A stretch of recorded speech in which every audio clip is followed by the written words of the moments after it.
Les espérances trompeuses. Une espérance trompeuse. Mais pasteur, de quoi veux-tu nous parler exactement? Les assurances, les fausses assurances. Depuis la fois passée, nous avions parlé de la recherche des vaines gloires et aujourd'hui, nous parlons des vaines espérances, des espérances trompeuses. Qu'est-ce donc une espérance trompeuse? Voyons ce que nous disent les Écritures.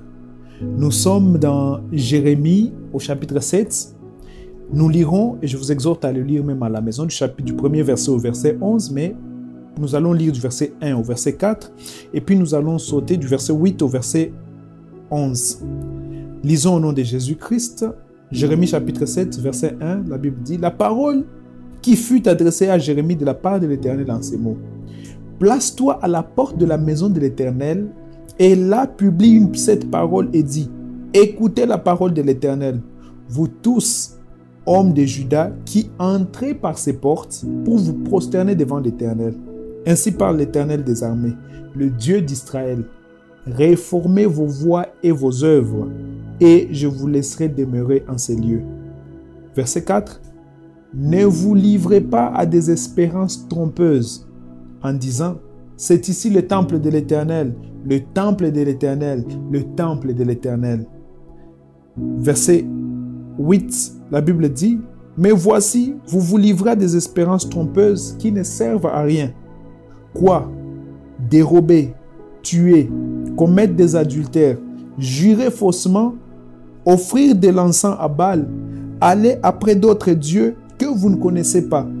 Puis, vous venez vous présenter devant moi, dans cette maison sur laquelle mon nom est invoqué, et vous dites, nous sommes délivrés. Et c'est afin de commettre toutes ces abominations. Amen. Gloire au Seigneur. Les espérances trompeuses, des vaines assurances. Quand nous parlons d'une espérance, nous parlons d'une assurance, d'une ferme assurance, d'un sentiment de conviction que quelque chose va se passer, que quelque chose va s'accomplir, que quelque chose va se faire. Mais la Bible ajoute une chose, des espérances trompeuses.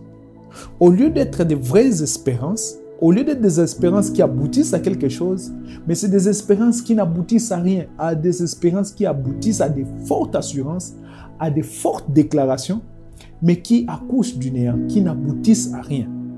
En d'autres termes, qu'est-ce que cela veut dire? Des attentes qui n'aboutissent à rien.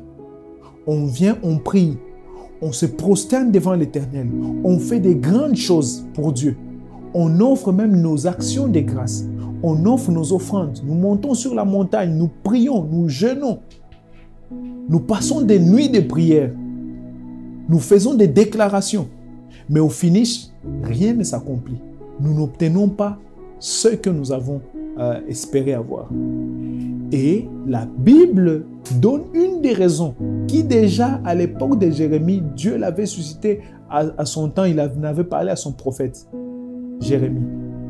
L'une des raisons de certains manques d'exaucement, des résultats qui ne sont pas accomplis, la Bible appelle cela des fausses espérances, des espérances mais qui trompent, des espérances trompeuses.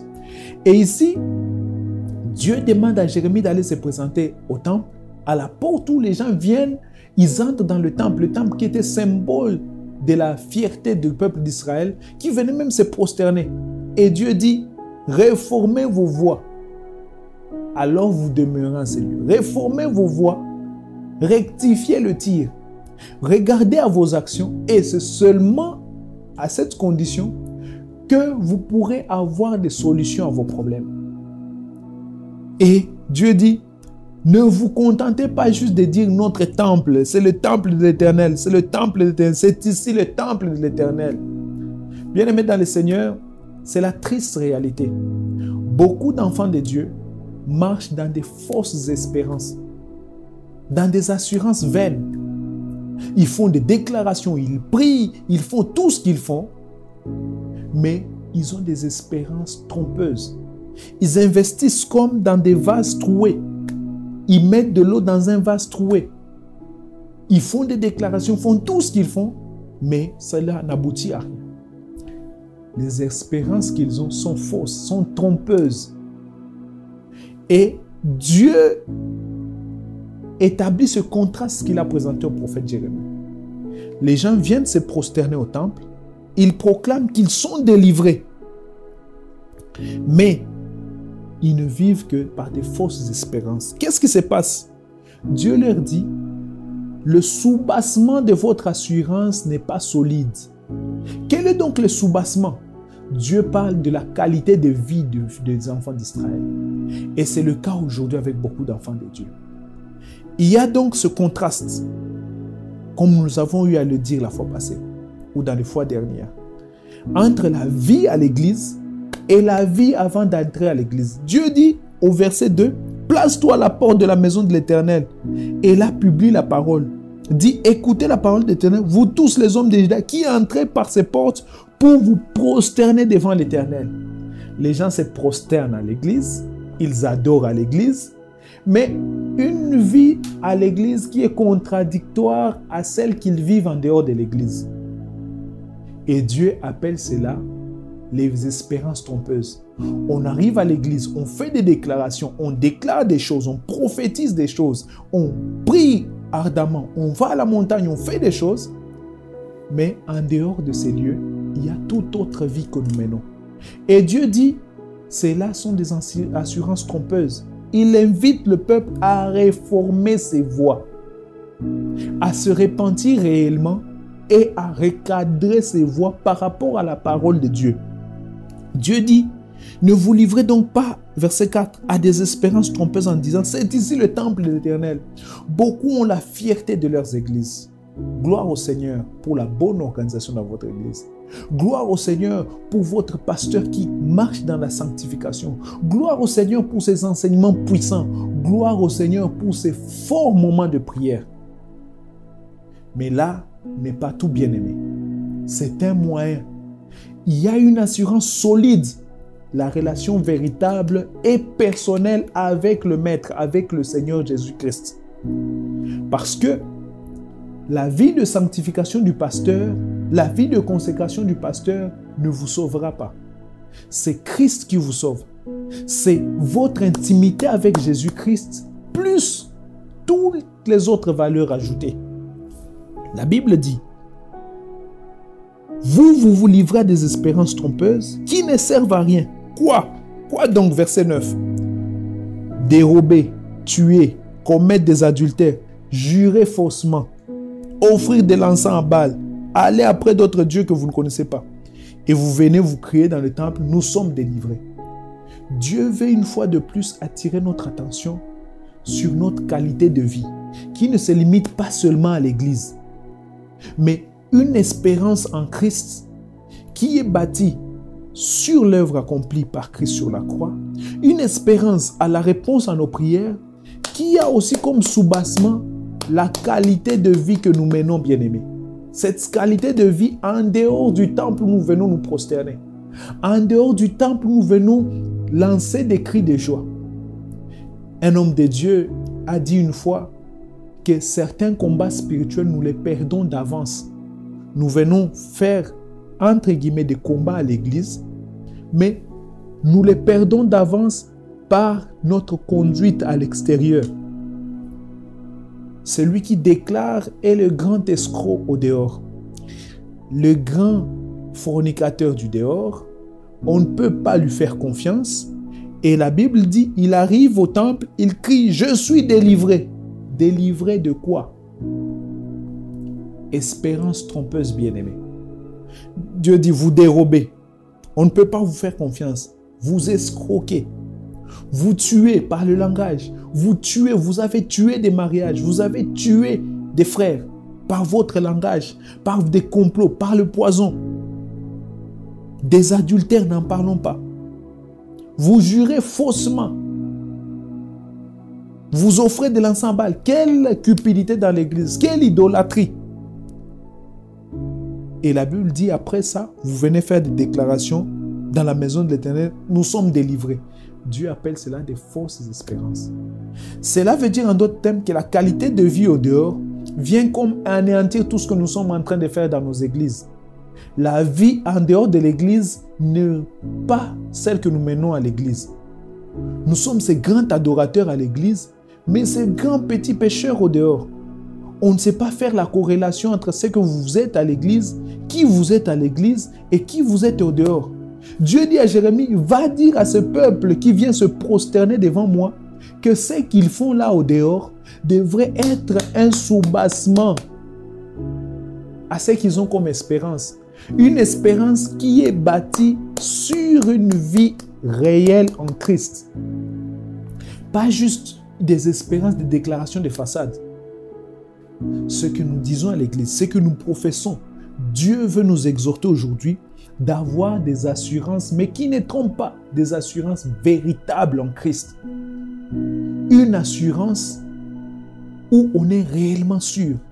Mais cette sûreté, cette grande conviction a comme soubassement l'œuvre accomplie par la croix de Jésus-Christ, mais aussi cette nouveauté de vie par laquelle nous marchons ou dans laquelle nous marchons en conformité avec la parole de Dieu. Ne vous trompez pas, bien-aimés. Ne nous trompons pas. On ne se moque pas de Dieu. Dieu voit tout ce que nous faisons. Nous pouvons nous moquer des gens qui nous voient. Nous pouvons faire du théâtre. Nous pouvons faire de la comédie à l'église. Mais Dieu voit nos cœurs. Dieu voit tous nos faits et gestes en dehors de l'église. Alors, l'exhortation d'aujourd'hui, c'est de réformer nos voies. Réformez vos voies, frères et sœurs. Ça ne sert à rien de venir vous prosterner à l'église en menant une vie sale, une vie de péché. Réformez vos voies. Réformons nos voies, bien-aimés. Et c'est alors que nos offrandes seront agréées à Dieu. C'est alors que notre vie sera agréable à Dieu. Dieu dit, si vous n'opprimez pas l'étranger, verset 6, verset 5, si vous réformez vos voies et vos œuvres, si vous pratiquez la justice les uns envers les autres, si vous n'opprimez pas l'étranger, l'orphelin et la veuve, si vous ne répandez pas en ces lieux le sang innocent, si vous n'allez pas après d'autres dieux pour votre malheur, alors je vous laisserai habiter et demeurer dans ce pays, dans ces lieux que j'ai donné à vos pères d'éternité en éternité.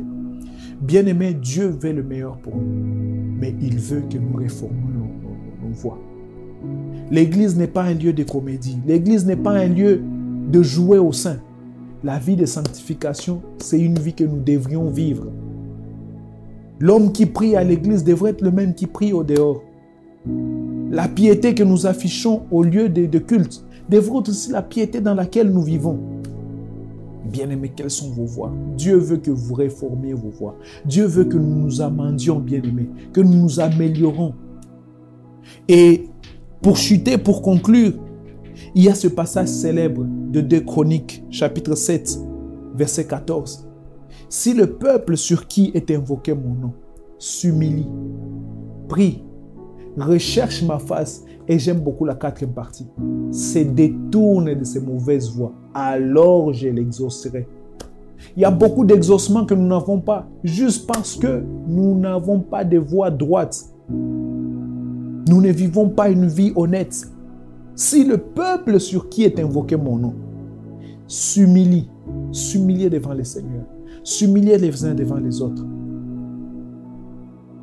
recherche ma face, prie, vous humiliez, vous priez. Pas dans l'orgueil, bien-aimé. Recherchez réellement la face de l'Éternel. Et quatrièmement, c'est détourner de ses mauvaises œuvres. Beaucoup s'humilient, ils viennent, ils se prosternent, ils prient, ils recherchent la face de l'Éternel. 40 jours, 21 jours, 10 jours, 3 jours. Mais ne se détournent pas de leurs mauvaises œuvres. Réformons nos voies.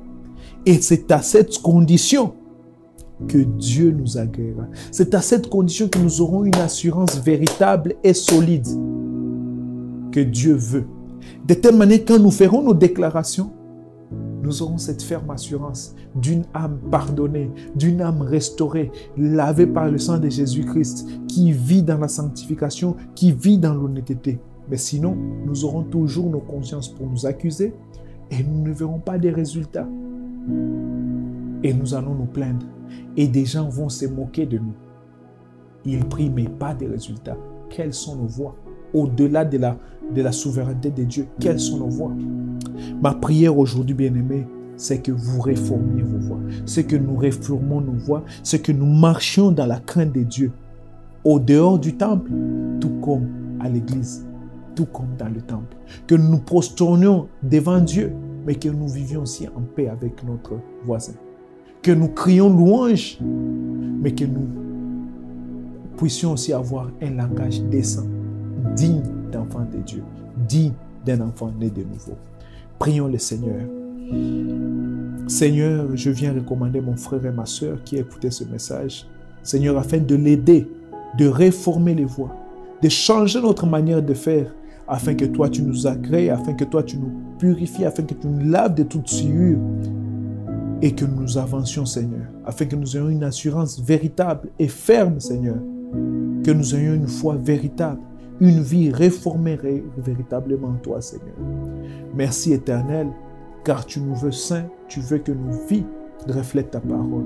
Que cette parole édifie un frère, une sœur, pour ta seule gloire, au nom puissant de Jésus-Christ. Amen. Que le Seigneur vous bénisse, bien-aimés. C'était votre serviteur, le pasteur Yves Monebatu de l'église Vie Nouvelle en Jésus-Christ. Nous prêchons la nouveauté de vie en Christ qui implique la transformation par Christ, pour Christ. Nous voulons être transformés par Christ, pour Christ. Alors ne manquez pas de nous suivre sur toutes les plateformes, sur Facebook, sur notre page Facebook Evinege, Vie Nouvelle en Jésus-Christ, ou sur notre page YouTube Evinege New Life in Christ, et encore sur la chaîne Metanoia où nous sommes diffusés chaque mercredi à partir de 9h30 heure de Kinshasa, ou en rediffusion le même mercredi à 22h30. Que le Seigneur vous bénisse et à la prochaine. Merci.